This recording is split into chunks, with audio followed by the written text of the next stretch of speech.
যে মেয়েটা কাতরাতে কাতরাতে মারা গেল আজকে, বেশি দিন সময় লাগবে না, 1 মাস 2 মাস হাইয়েস্ট 3 মাস। এর আগেও বহু ইস্যু আমরা এসেছে ভুলে গেছি, একটার পর একটা এসেছে, একটার পর একটা ভুলে গেছি আমরা। আপনারা দেখে নিয়েন 3 মাসের মধ্যে এই মেয়েটাকে সবাই ভুলে যান, এবং যাবো ভবিষ্যতে। লিখে নেন আপনারা, এই বাচ্চার কথা কেউ মনে রাখবে না, এই বাচ্চাটার কথা কেউ মনে রাখবে না। 3 মাস পরে, 6 মাস পরে, 1 বছর পরে আরো নতুন ইস্যু আসবে, আরো নতুন পাপ হবে, আরো বড় বড় ঘটনা ঘটবে। এরপরে মানুষ এই বাচ্চাটাকে ভুলে যাবে। এই বাচ্চাটা কি তার মৃত্যু যন্ত্রণা ভুলতে পারবে? তার সম্মানহানি ভুলতে পারবে? তার পিতামাতাকে ভুলতে পারবে? এখন প্রশ্ন হচ্ছে, তার পিতাকেও যদি আমরা জিজ্ঞাসা করি, ইসলামে রেপের শাস্তি হচ্ছে মৃত্যুদণ্ড, আর ব্যভিচারের শাস্তি হচ্ছে অর্ধেক কোমর পর্যন্ত পুঁতে পাথর নিক্ষেপ করে হত্যা করা। এবং বিবাহিত ব্যক্তি হলে এই শাস্তি, অবিবাহিত হলে 100 বেত্রাঘাত, 1 বছরের নির্বাসন এবং সমাজ থেকে বয়কট করা। আর ধর্ষণ হলে সরাসরি মৃত্যুদণ্ড। 3 মাস সময় লাগার কথা না, 3 দিনের মধ্যেই করা সম্ভব। এটা শরিয়া আইন, এটা আল্লাহ রাব্বুল আলামিনের শরিয়া বিধান। এখন তারাও কি এটাতে রাজি হবে? যারা শোক প্রকাশ করছেন তারা কি এই বিধানটা কার্যকর করতে রাজি হবেন? যে ধর্ষককে সবার সামনে প্রকাশ্যে মৃত্যুদণ্ড দেয়া হোক, শরিয়া আইন কার্যকর করা হোক? রাজি হবেন না। কারণ আপনারা বলবেন এটা করতে গেলে বাংলাদেশ থেকে মৌলবাদী রাষ্ট্র হয়ে যাবে। তো সমস্যার গোড়ায় আপনারা যেতে চান না, ডালপালা নিয়ে নাড়াচাড়া করেন। জেনা ফ্রি মিক্সিংটাকে উন্মুক্ত করে দেয়া হলো, ছেলে মেয়ের অবাধ বিচরণটাকে উন্মুক্ত করে দেয়া হচ্ছে। একটা চরম ক্ষুধার্ত মানুষদের সামনে যদি আপনি খাবারকে উন্মুক্ত করে রাখেন, এরপরে যদি কেউ জোর করে খাবার খেয়েও ফেলে, শুধু কি আপনি খাদকের দোষ দিবেন? পুরো সিস্টেমটাই দায়ী, পুরো সিস্টেমটাই দায়ী এখানে। আপনি নারী পুরুষকে অবাধ মেলামেশা দিয়েছেন, ফ্রি মিক্সিং এ দিয়েছেন, একদম ছোটবেলা থেকেই, স্কুল লাইফ থেকে, কলেজ লাইফ থেকে, ইউনিভার্সিটি লাইফ থেকে, জব সেকশনে, এমনকি রাজনীতি করতে গেলেও কর্পোরেট সেকশনে, ব্যবসায়িক সেকশনে, অফিস আদালতে, সব জায়গায় ফ্রি মিক্সিংকে অবাধভাবে আপনি উন্মুক্ত করে দিয়েছেন, আমরা উন্মুক্ত করে দিয়েছি। এর উপরে ছড়িয়ে দিয়েছি পর্নোগ্রাফি। পর্নোগ্রাফি সবার ফোনে ফোনে। পর্নোগ্রাফি দেখতে থাকলে একটা মানুষ বাচ্চাকে না, কয়েকদিন পরে পশুর সাথেও জেনা করতে পারে। যদি সামনে দেখেন যে মানুষ পশুর সাথে জেনা করেছে, আপনার অবাক হতে পারেন, আমি অবাক হব না। কারণ পর্নোগ্রাফি মানুষকে পশুর সাথেও জেনা করতে শেখাবে। বাচ্চা তো কিছুই না। এর উপর আছে বিবাহ বহির্ভূত সম্পর্ক, ব্যভিচার, জিনা, ফ্রি মিক্সিং, ভ্যালেন্টাইন্স ডে এর মতো দিবসগুলো পালন করে ছেলে মেয়ের অবাধ মেলামেশা। আর এই জেনাগুলোকে আমরা বলছি গাছে আসার গল্প, যেখানে ওর উপরে 100 বেত্রাঘাতের শাস্তি অলরেডি মজুদ হয়ে গেছে। আর কতগুলো যে জেনা হয়েছে এটা তো আল্লাহ পাক ভালো জানেন। একটা দুইটা তো করে নাই, একটার পর একটা চেঞ্জ করেছে। বিবাহিত ব্যক্তি পর্যন্ত অন্যের স্ত্রীর সাথে জেনা করেছে।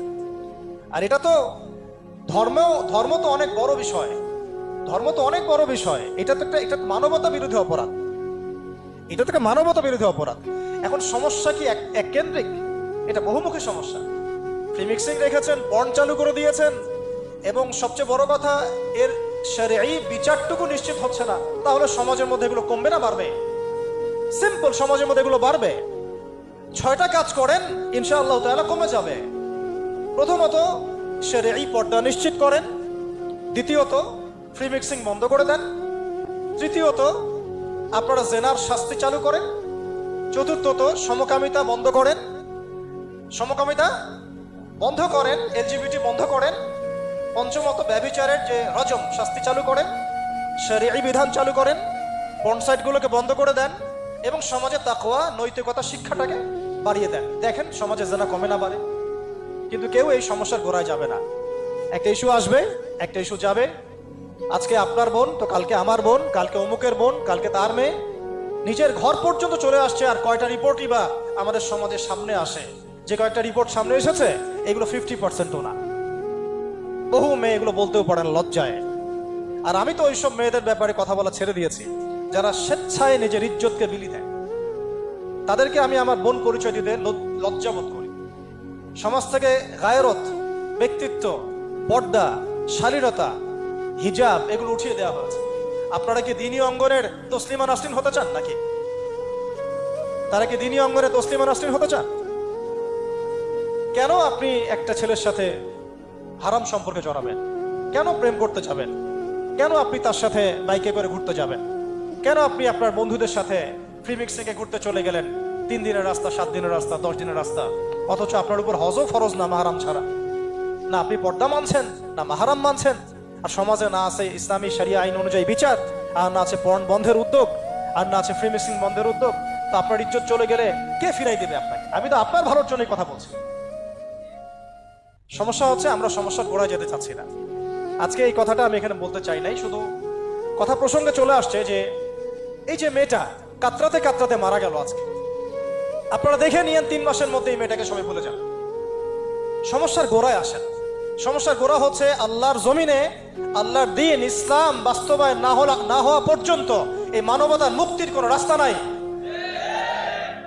আল্লাহর কসম করে বলতেছি, আল্লাহর জমিনে ইসলাম, কোরআন, সুন্নাহ, রাসূলের আদর্শ বাস্তবায়ন হওয়ার আগ পর্যন্ত এই জাতির স্বাধীনতা বলে কোনো শব্দ নাই। এই মানবতার মুক্তির কোনো পথ নাই। কেউ আমরা স্বাধীন না, কেউ আমরা আমাদের ইনসাফ ন্যায্য অধিকারটুকু পাবো না। কালকে আপনার ঘরে এই সমস্যাগুলো আসলে আপনি এটাকে প্রতিহত করতে পারবেন না। বিচার চেয়ে বেড়াবেন এক মন্ত্রণালয় থেকে আরেক মন্ত্রণালয়, ফাইল ঘুরতে থাকবে, আপনার কেস বন্ধ হয়ে যাবে, আপনার বোনের ইজ্জত ফিরে আসবে না। আর রাসূল সাল্লাল্লাহু আলাইহি ওয়াসাল্লামের জামানায় আপনি আমাকে রেপের ঘটনা দেখান কয়টা ঘটেছে? সাহাবীদের জামানায় রেপের ঘটনা দেখান কয়টা ঘটেছে? জেনার ঘটনা দেখান না কয়টা ঘটেছে? ব্যভিচার কয়টা ঘটেছে? চুরি বা কয়টা হয়েছে? শোন কয়টা হয়েছে? ডাকাতি কয়টা হয়েছে? একটা দুইটা রেয়ার আপনি ঘটনা দেখাতে পারবেন। এবং যখন সেই ঘটনা ঘটেছে ইনস্ট্যান্ট দেন এন্ড দেন নবী সাল্লাল্লাহু আলাইহি ওয়াসাল্লাম শরীয়ত আইন বাস্তবায়ন করেছেন। তিনি শুধু মানুষকে তাকওয়ার ওয়াজ নসিহত করেন নাই, বরং আল্লাহর আইনও বাস্তবায়ন করেছেন। এই দুইটা সমানুপাতিক ভাবে চলতে হবে সমাজের পক্ষে। শুধু তাকওয়ার ওয়াজ করেই সব বন্ধ করা যাবে না, আইনও বাস্তবায়ন করতে হবে। তখন দেখবেন সমাজ সমান্তরাল ভাবে চলবে। একটা আলোকিত সমাজ বিনির্মাণের দিকে আমরা হাঁটতে পারবো ইনশাআল্লাহ। শুধু আমি ওয়াজ করে যাব, আইনের কোনো বাস্তবায়ন নাই, আবার আইন বাস্তবায়ন নিয়ে কথা বলবো, তাকওয়ার কোনো সমাজ নাই, এভাবে হবে না। দুটো একসাথে চলতে হবে। আমরা দুটো থেকেই সমাজকে বিচ্ছিন্ন করে ফেলছি। স্কুল লাইফ থেকে তাকওয়ার শিক্ষাটাকে আস্তে আস্তে শেষ করে ফেলছি। আমি তো দেখালাম তাকওয়া তো শিখবেন আপনি কোরআন থেকে, হাদিস থেকে, সিরাত থেকে, সেটাই তো আমরা পড়ি নাই। আমি চ্যালেঞ্জ করতে পারি আমাদের স্টুডেন্টদেরকে, আল কোরআনুল কারীমের 10টা সূরার অর্থ তারা বলতে পারবেন না। হাদিসের মধ্যে 100টা হাদিস তারা মুখস্থ বলতে পারবেন না। রাসূল সাল্লাল্লাহু আলাইহি ওয়াসাল্লামের পবিত্র জীবনী তারা 20 বছরে একটা কিতাবও একাডেমিক্যালি পড়েন নাই। ইসলামের ইতিহাসের একটা কিতাব একাডেমিক্যালি পড়ানো হয় নাই। তাজকিয়া সংক্রান্ত একটা কিতাব পড়ানো হয় নাই। ফিকহের উসুলে ফিকহ ছাড়া আপনি কিভাবে চলবেন? ফিকহের একটা কিতাব পড়ানো হয় নাই। তাহলে এই জাতিটাকে আপনি কিভাবে ইসলামের দিকে নিয়ে আসবেন? শিক্ষা ছাড়া। শিক্ষা না থাকলে, ইলম না থাকলে আমল কিভাবে আসবে? আমল না থাকলে তাজকিয়া কিভাবে আসবে? তাজকিয়া না থাকলে আত্মশুদ্ধি কেমনে আসবে? আর কিভাবে আমরা সৎ পথে থাকবো, অসৎ পথ থেকে দূরে থাকবো? কিভাবে আমাদের মধ্যে আল্লাহ ভীতি জাগ্রত হবে? আর আল্লাহ ভীতি যদি জাগ্রত না হয়, আমি গুনাহ থেকে কেন দূরে থাকবো? যার মধ্যে আল্লাহর ভয় নাই সে গুনাহ থেকে কেন দূরে থাকবে? তার মধ্যে তো আল্লাহর ভয় নাই। তা আমরা তাকওয়া বিবর্জিত সমাজ প্রতিষ্ঠার দিকে এত মেহনত করেছি বিগত প্রায় 50, 60, 70 বছর থেকে। কিন্তু আগামীর বাংলাদেশে আমরা এটা আর দেখতে চাই না। আমরা আগামীর বাংলাদেশে দেখতে চাই প্রত্যেকটা সেক্টরে যেন তাকওয়া নিশ্চিত হয় এমন ব্যবস্থা গ্রহণ করতে হবে, এবং একই সাথে আল্লাহ রাব্বুল আলামিনের জমিনে আল্লাহর বিধানগুলোও বাস্তবায়ন করতে হবে।